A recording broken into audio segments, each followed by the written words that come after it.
Unbelievable. Welcome, everybody. We are live here on the Notsam Wrestling YouTube. And while it's not an official emergency podcast, it's an emergency reaction. An emergency reaction adjacent to the emergency podcast, emergency reaction. And I'll tell you why it's an emergency reaction, not a full-on emergency podcast. Number one, I wanted to talk to you guys right now, and I wanted to go live right now. So go ahead, send in those chats, send in the super chats. Every super chat gets acknowledged, whether it be on the Notsam or the Notsam Wrestling channel. But the reason it's not a full-fledged emergency podcast and just something exclusively for the Notsam Wrestling YouTube channel here is because I don't know how that ended. I've been sitting here refreshing. I was so worried, right? I was flashing back to that Bret Hart and Shawn Michaels segment during the Attitude Era, and that was on Raw. It's very different on cable television. The reason that it's very different on cable TV is because on cable TV, it's one channel, right? It's one channel that goes everywhere. So you can call whoever's in charge of the cable television network that you're on, and you can tell them, we need 5 more minutes. We need 10 more minutes. You see it all the time on Dynamite. They started adding in overrun for NXT. Historically, they've added in overrun for Raw. When you're on network television, Fox, ABC, CBS, NBC, it's a network of syndicated stations. So each station, each market has its own station. So if you wanted overrun on a network show, you'd literally have to contact every single syndicate, and you'd have to tell them to just stop the local news. And they don't stop local news for anything. That's why all those like late night shows used to come on at 11:30 instead of 11, because every local syndicate was like, we love our local news so much, we have to put on our local news. So I got very concerned because I knew it's a hard out on SmackDown. Show ends at 10 Eastern. Show's getting out of there at 10 Eastern, whatever the hell time that is in Texas. It's 10 Eastern. We're out of here. So as I'm sitting there and I'm going, especially when I saw the little bar pop up, the little copyright bar. We've seen Triple H finishes before, but you can't pull that off on a network show. And I went, oh no. This is going to take us back to Monday Night Raw. This is going to take us back to Bret Hart and Shawn Michaels sitting in the ring together. That's the segment, or one of the segments, that created so much conflict between the two of them. When I guess Bret Hart was running down Shawn Michaels, and the idea was that after Bret Hart ran down Shawn Michaels, there'd be a verbal cue, that on that cue, Shawn would super kick Bret the Hitman Hart out of his wheelchair. Except Bret went long, and so the TV cut off, and it was before YouTube, obviously. And so Shawn kicked Bret out of the wheelchair, but nobody on the TV saw that.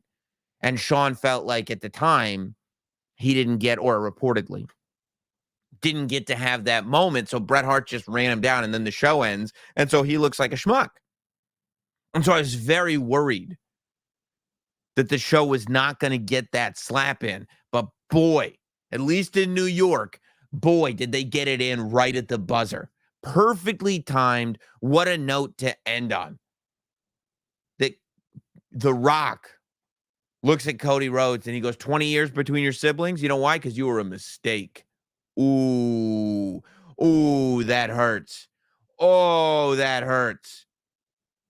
And Cody gave it a beat, because you have to give it a beat. You can't rush it for TV time, because that's the problem. If you start rushing for TV time when you're telling a story like this, a story that's grounded in reality, if you rush it for TV time, then what you end up doing is destroying the suspension of disbelief, reminding all of us that, oh, you guys are just trying to put on a show for us. You're not actually hashing out issues that we should really care about. You're just putting on a show for us. But that's not what happened, because Cody gave it that beat, and then he returned the favor. He did what he's been promising to do for all this time. He slapped The Rock across those pearly whites, slapped the taste out of his mouth. And The Rock couldn't believe it. And Roman goes to try to calm The Rock down. And then boom, boom. Then we fade to black. Perfectly timed slap. Ending the night on some physicality. But we did get some news out of there.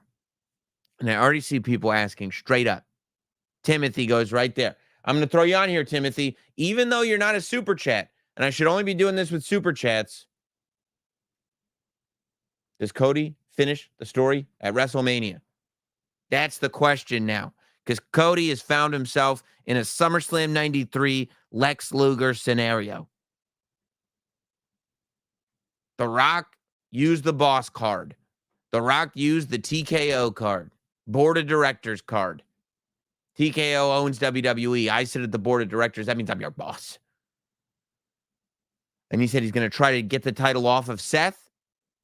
He's going to stop at nothing to get the title off of Seth. And then he said it. He said, Cody, this is your one shot. First, Roman said, as far as I'm concerned, your story's over. Because that's been my stance. And you've heard it on the podcast many, many times. My stance has been Cody's story is over when he wins the title, not if he loses. If he wins the title, then Cody, that's the end. It's a happy ending, but it's still an end. If he loses, he lost last year. Who's to say that's the end? Well, they just straight up said, that's the end, bro.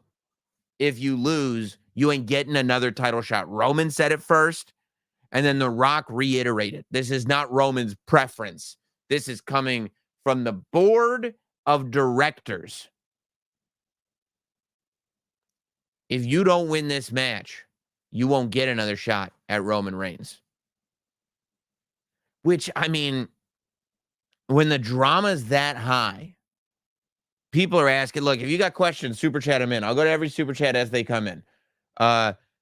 Ali says, I am so hooked on WWE right now. It's legit cinema. It's storytelling, dude.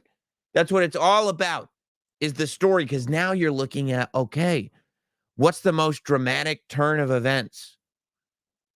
Up until tonight, I had Seth turning on Cody so that Roman could win. And I still kind of have that, right? Because you're going, but I don't know. Because you want to look at what's going to be the most dramatic turn of events. So right now, either way, this stipulation has made it so either Cody could still win and go into WrestleMania super strong, but you almost don't want that. With this stipulation and the fact that it's Cody's last chance, you almost want to make it a Bloodline rules match. If now we're like, it's Cody's last opportunity. So I don't know. If you want to go to Seth and Cody after it, maybe the way is for Seth to lose the title, for Cody to win the title, and then for Seth to go after Cody, because Seth lost everything, including the tag match. And Cody was still able to beat Roman. Now, the Bloodline rules match, and I see it. I'm going to put this up because I like it, but super chat in if you want to make sure you get up there.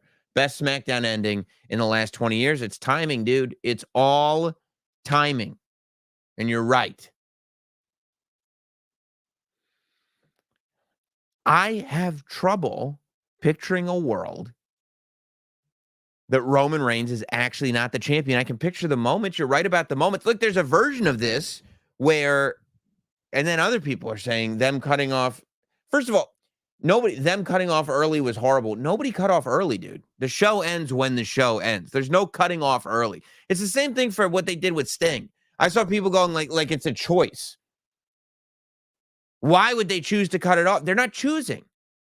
That's when the allotted time is over. Now, you could say, well, you got to time the show better. You got to do this. You got to do that. Sure. I don't know. What time do you want this segment to start? Look, who you asking? If it were me, start this promo at 9 o'clock and go for an hour. I don't know if there was a brawl or not, but look. I've heard this before too. No way. Oh, no, that's not the one that I wanted to go to. Why aren't you guys super chatting? I'm gonna if you super chat, I'll know which ones to go to. I don't know where this story goes, but it ends with Rock versus Roman, night 1 on Netflix. Why? Is Netflix paying more? If the Netflix check is already cashed, why are you doing the biggest match you've got on night 1 of Netflix if you're already good to go? If Netflix will pay more, like Jake Paul and Mike Tyson are getting paid for that fight. Netflix is saying we'll pay you for 10 years of Monday Night Raw. So you could say either we could put this giant match on and get a ton of money for it, or we could put it on the show that we're already paid for. I would do the one where you can make it even bigger. I wouldn't use the resources there. Austin says it. I'm starting to think wrestling is back. John Wick said it best. I mean, look, for me, it never went anywhere. For me, wrestling has always been this cool. I'm the guy when The Rock goes, wrestling's cool again. I'm like, I'm sorry, I didn't get the memo that ever wasn't cool. But I get it. I get it. Look, I think that when you're talking about moments at WrestleMania, Cody winning on night 2 is far more dramatic now than it ever has been, because it is far more believable this time that he'll lose than last time, meaning people go into WrestleMania this year thinking Cody might lose. And if he wins, it feels even better than if he had won last year. That's for sure. There is this version of it where Seth and Cody together stand up and have legitimately defeated the Bloodline. Even if they lose the tag match, because they kind of have to lose the tag match now. If Cody's going to win the title, they kind of have to lose the tag match.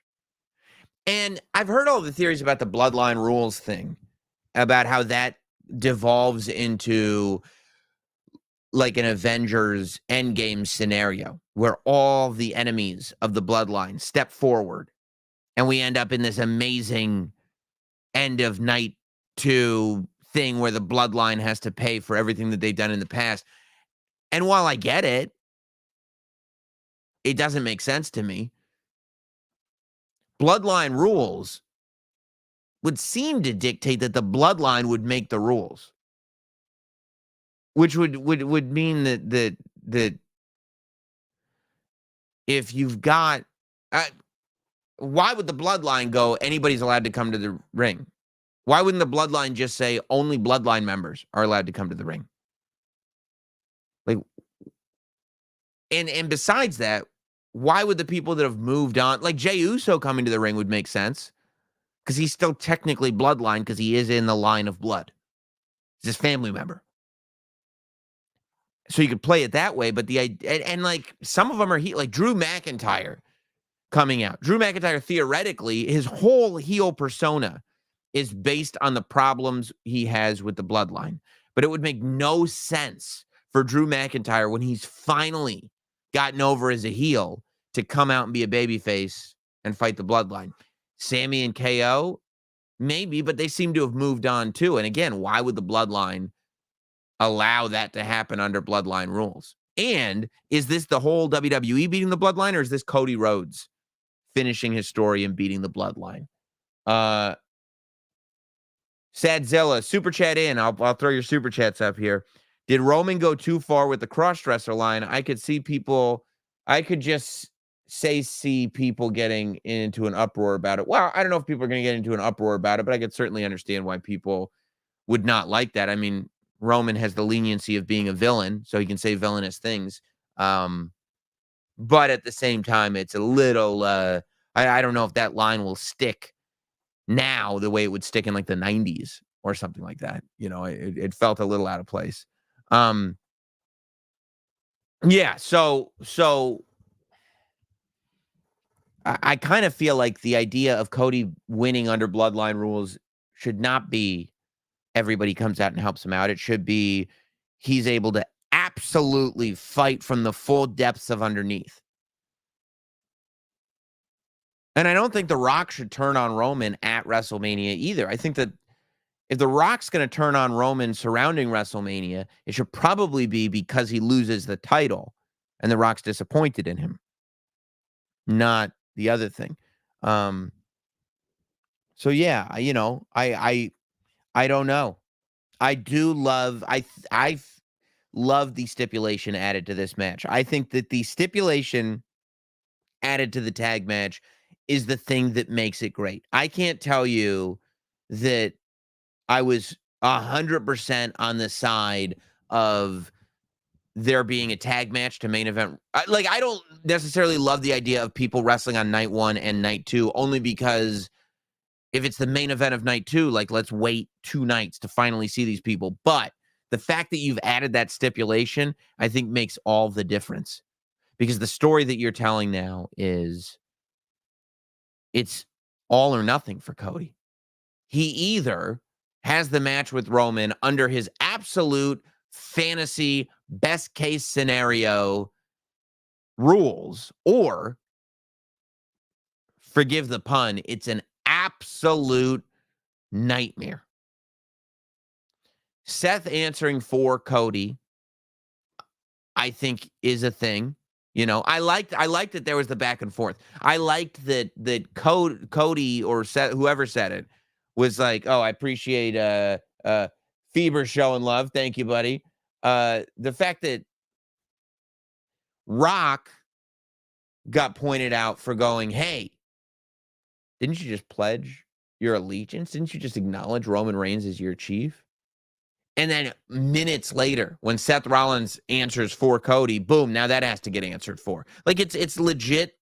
You get rewarded for paying attention. You get rewarded for actually thinking about it. Ramones fan 990, huge fan of yours, Sammy. Sam, completely agree. I didn't think Sammy. It was completely in Sam. Completely agree on them losing the tag match. Does it also have any effect on Seth's title? Is it helped hype the match even more with Drew? Any interference in that match? Much love from KC. It's a good question. And I think that, I think it does make a difference. I could see, and it makes sense, right? That there would be some kind of bloodline interference. Now, I don't think, it's night 2.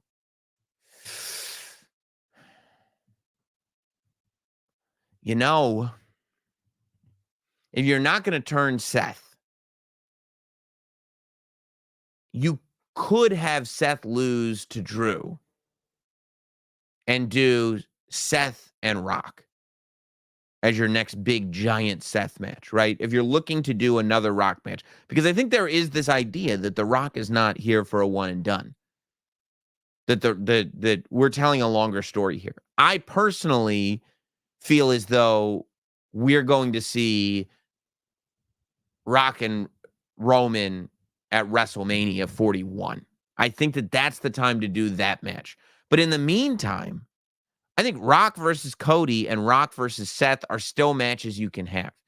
And I think that's one of the reasons why I don't want The Rock to turn on Roman right away, because if The Rock goes back to being a babyface, then we don't have that same dynamic with Seth and with Cody. Now, it does get a little dicey because Seth should probably not lose to The Rock in the future. Seth's whole thing is, this is our time. He's a representative of the current generation.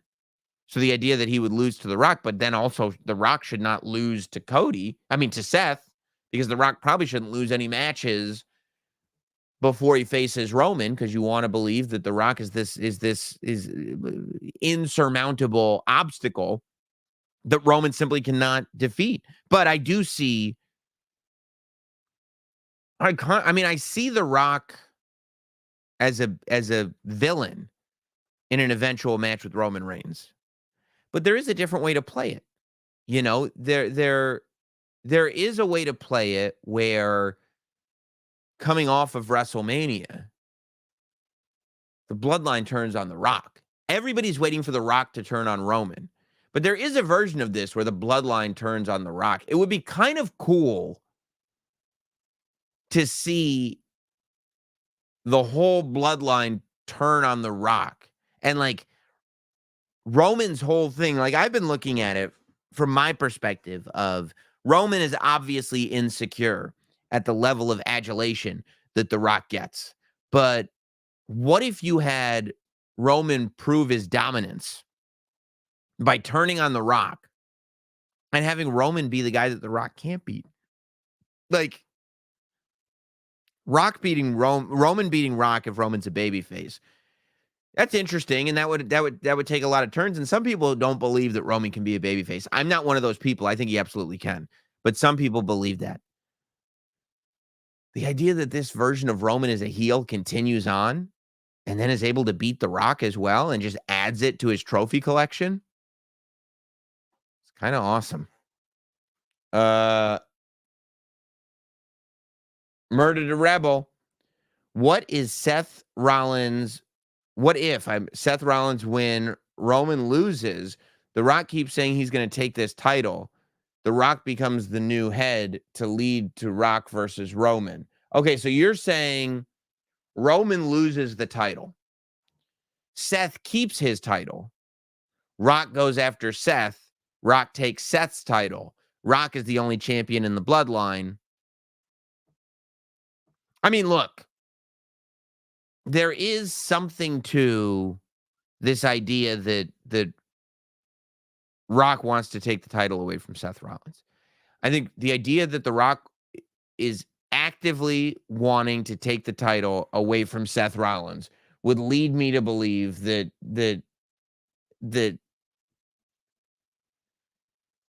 yeah, that something like that could happen. But I mean, I feel like that's, I don't know. I don't think you bring in the World Heavyweight Championship as a working man's title only to have The Rock win it and not defend it. Because even if The Rock is back for more than one match, he's not going to be on TV every week. He's certainly not going to be wrestling on TV. He's not going to be wrestling even as often as Roman, let alone having a supremely active schedule. So I don't know if putting a title on The Rock would do anybody any favors long term.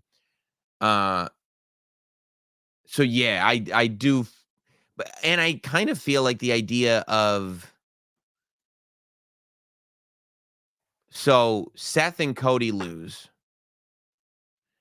Rock costs Seth the World Heavyweight title on night 2, on Sunday. So now the Bloodline have gotten everything that they've wanted. And then Cody wins. And you're like, how did the Bloodline's whole plan just get dissolved? So the Rock and Roman were able to beat Cody and Seth. The Rock was able to get the title off of Seth Rollins. But then, boom, no can do. And Cody walks out champion. It's possible, but it's just hard to imagine Roman wouldn't be the champion. Ali writes in, I want to see Roman go on a power trip where he's becoming insecure, and then the Bloodline kicks him out and chooses to support The Rock as the head chief. That's kind of, so I don't see it as a power trip thing. I see it as more like Roman becomes insecure. I see The Rock going on the power trip and Roman being more in the Jey Uso position and The Rock becoming the new Roman Reigns. Because if Roman goes on a power trip and then gets thrown out of the Bloodline, then it's almost like the Bloodline almost becomes the babyface in that scenario. And you don't want that. You don't want Roman to be a heel without the Bloodline.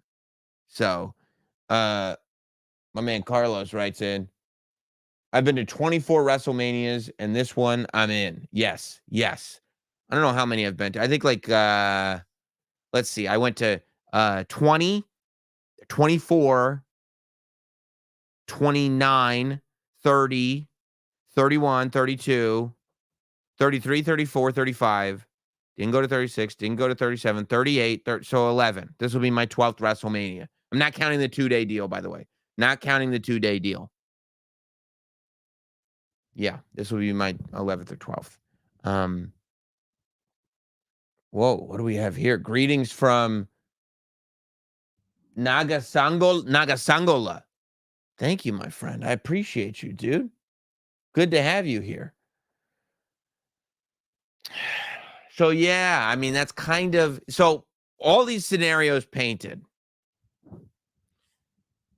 I would still be utterly shocked if Roman Reigns lost the championship. You know, everything is new right now. Everything is fresh right now. Everything is fun right now. I feel like Roman losing the championship right now would be absolutely shocking to me. And I know there are a lot of people that want it. I get it. I mean, he's a heel. You want him to lose. You're supposed to want him to lose. People, you know, at some point, there has to be a comeuppance for the interference finishes. There has to be a reason that they keep doing them. Because you could take Roman on a different run. If you had Roman win the Royal Rumble multi-man match, the Fatal 4-Way, if you had him win that match clean, and then you go and have him to WrestleMania and he beats Cody Rhodes clean. Like, if you had him start winning matches clean, it would take Roman in a different direction. Now he's this, like, feared dominant guy, which he had a little bit of in the beginning of the Bloodline. You know, he choked out Braun Strowman. There were matches that he won clean in the beginning. Even, like, when he didn't win clean, still being dominant, stacking people up. But now, it's been so long since we've gotten a finish without interference, to the point that Drew McIntyre is even going on Monday Night Raw and pointing it out, that I just feel like there has to be some kind of payoff. Some kind of payoff. Make it make sense. Nick, does Austin get involved somehow? I don't think so.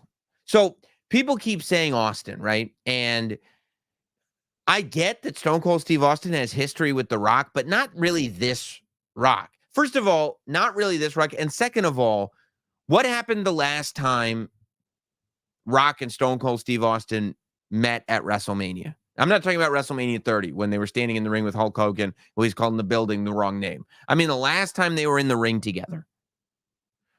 What happened the last time they were in the ring together was Rock won. Rock beat Austin. Stone Cold Steve Austin's last wrestling match, The Rock beat him. So the idea of Austin now coming out and The Rock being scared of that, The Rock wouldn't be scared of that. He beat him in his last match.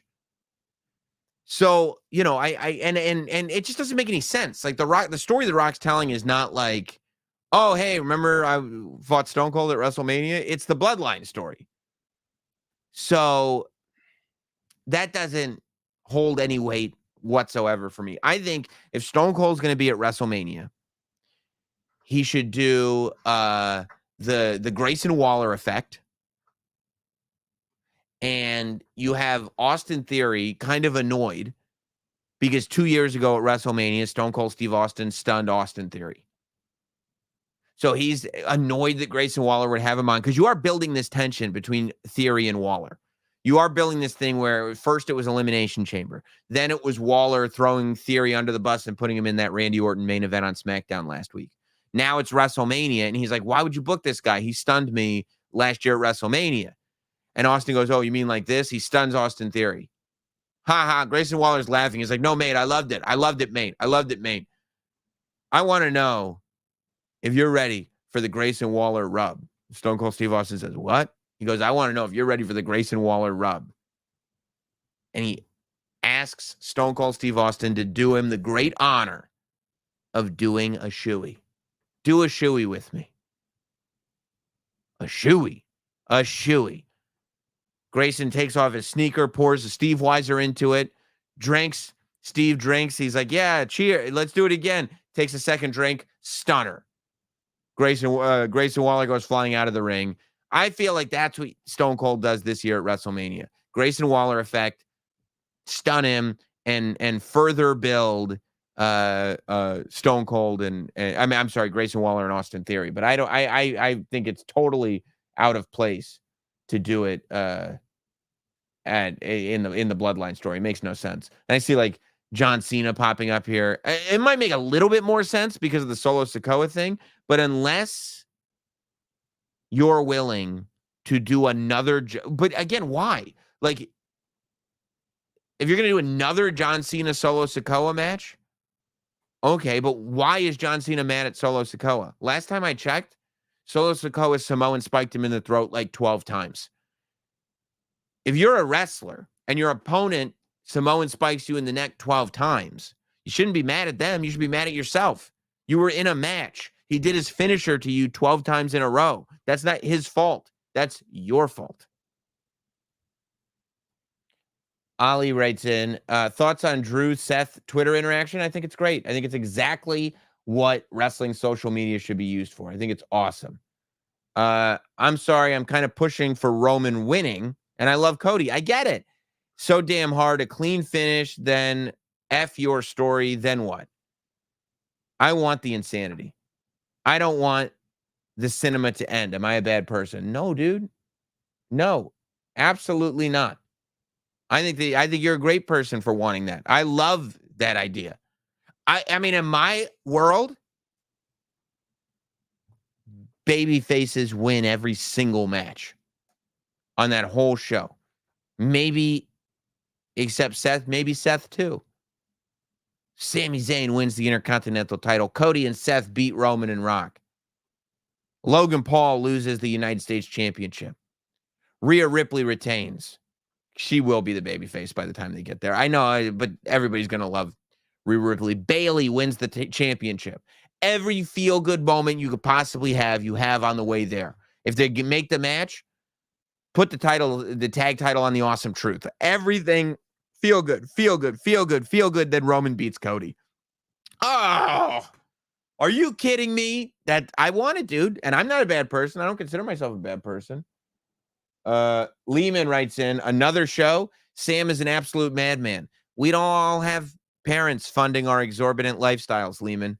Some of us got to work for a living. Kidding, buddy. I appreciate you hanging out. Lou writes in, because of Jimmy interfering in Jay's matches, is Jay involved at all with the Cody Seth storyline? If not, what does Jay do at WrestleMania? I would imagine we're getting Jimmy versus Jay at WrestleMania because Jay isn't really involved in this story with Cody, which is interesting because Cody brought Jay to Raw. Cody was Jay's only friend, and Cody is literally fighting the bloodline where Jay came from. He's fighting Jay's cousins. So when you logically think about it, it's a little odd that the guy who won the tag team championship with Cody Rhodes is not the guy that's by Cody Rhodes' side. Yeah, logically, that's strange. But I think the idea is that Jimmy versus Jay, we're finally getting there. You know, it's been that thing that's been bubbling under the surface. Can you imagine if? And I'm good with that. Seth's motives still have yet to be proven, as far as I'm concerned. I think that there is a lot there with Seth's motives. And part of me would almost love to just see Seth being a babyface and staying by Cody's side. But if I don't think Cody's going to win the title, and I have a hard time believing that Cody's going to win the title. I mean, it's almost like, Cody doesn't win the title. Story's over, and Cody has to deal with that. He has a series of grudge matches against Seth Rollins. It gets him past that. He fights Drew McIntyre. He wins the World Heavyweight title from Drew McIntyre. Discussion of the story is banned. We don't talk about the story because you're right. You're right. It wouldn't be his story if he won the World Heavyweight title. But we don't talk about the story anymore. Cody deals with the fact that the story is over. Roman keeps the title. The stipulation was made. Cody's not getting another shot at that title. Cody is the World Heavyweight title. champion. Roman is the WWE champion. We get all the way to WrestleMania 41. Rock beats Roman Reigns. By then, maybe Cody loses the World Heavyweight title, and maybe Cody can challenge The Rock coming off of WrestleMania 41. Now we're telling stories years in advance. What era are we in anymore? Some people say they don't want Cody versus Seth again, but the story that those two can... First of all, we'll get Cody versus Seth matches for the rest of our lives. That's like saying I don't want Batman to fight the Joker anymore. That's okay. I wish Superman and Lex Luthor would just not interact anymore. That's never going to happen. That's Cody's arch nemesis and always will be. They'll always be connected. I think me and you are going to fight for a long, long time. Alex, more live streams. You're the best. I appreciate you, Alex. I mean, I'm just jumping on here. I don't know if you guys prefer the live stream or the emergency podcast. We'll see. We'll see how it all pans out. But I love the discussion. I do like that. The doing it live allows the interaction a little bit. And I see people chiming in. This one, it should be a super chat, but I'm going to let it go. I still think we need to do Seth versus Roman ASAP. Well,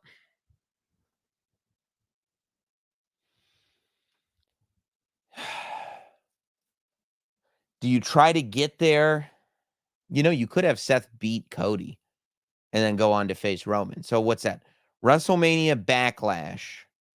What if? Because there's a rumor that you're going to go to Saudi in May. So there is always the possibility that you're going to do Roman Reigns versus The Rock in Saudi in May.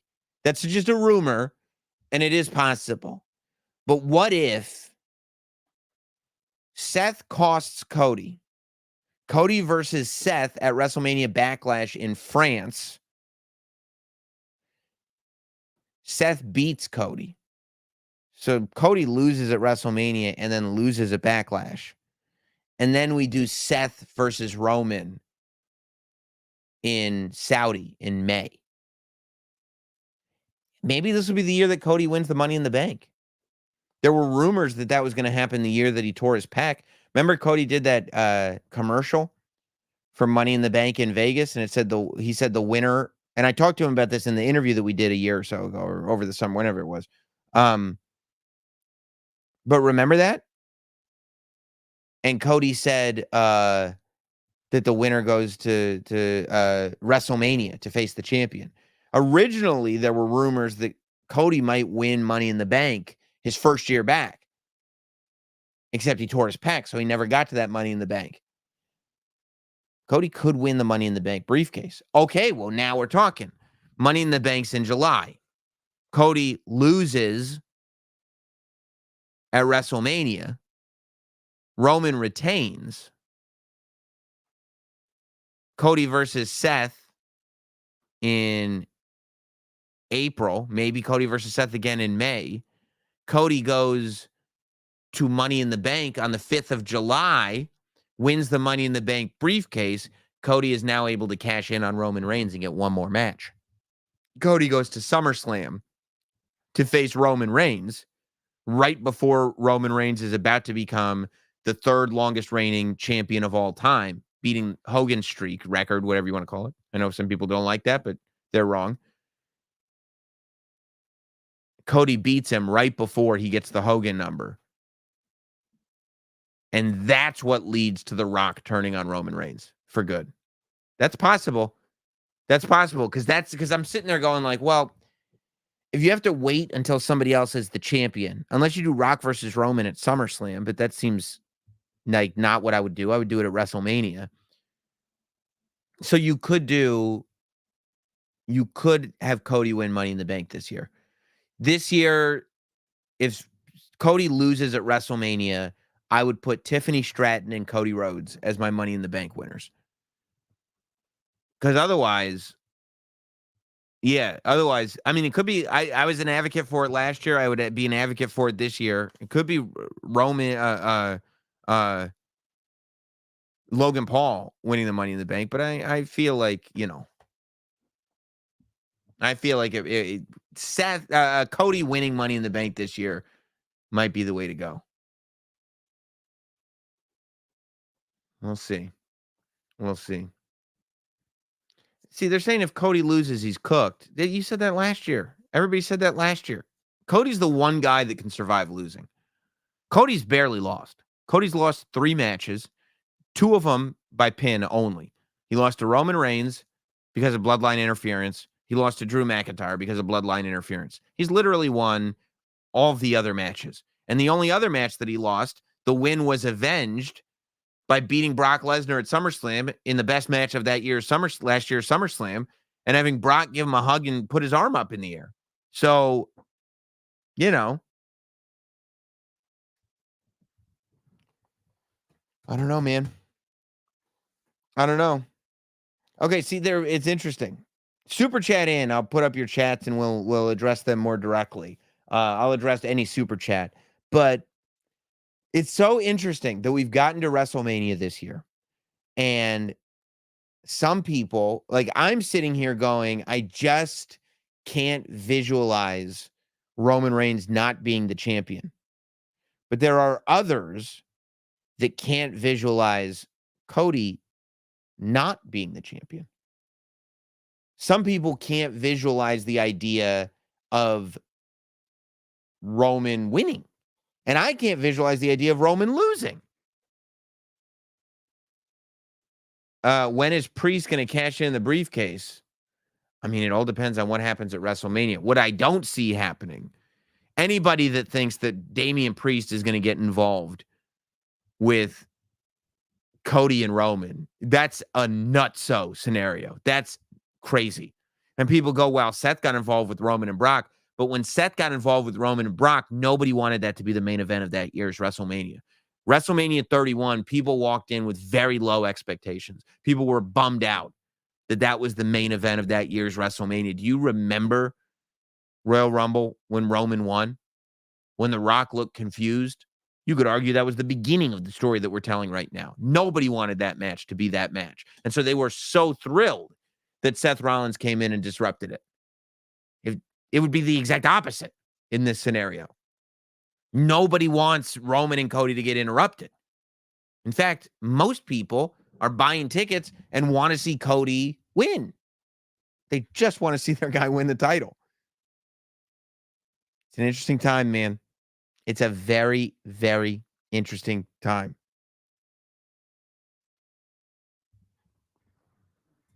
Appreciate you, Ethan, chiming in there. Good man. By the way, I don't like it. I don't like it when we're in here and we're fantasy booking, we're trying to figure out where things might go, and one person goes, "Oh, this guy's injured," and the other person, "This guy's taking time off. That guy's taking time off. That guy's got visa stuff. That guy." Unless you work with him, unless you're buddies with him, unless he's told you that, if you just read that on a website somewhere, don't come in here and talk like, it's from a place of authority. That makes no sense. That makes no sense. Oh, all right, guys. We should probably wind this down. I appreciate all you hanging out tonight. If you got anything that you want me to tackle, super chat it in real quick right now, or I am going to wrap this thing up and say goodnight to everybody. This has been a lot of fun. And if this is something like, hit me up on Twitter.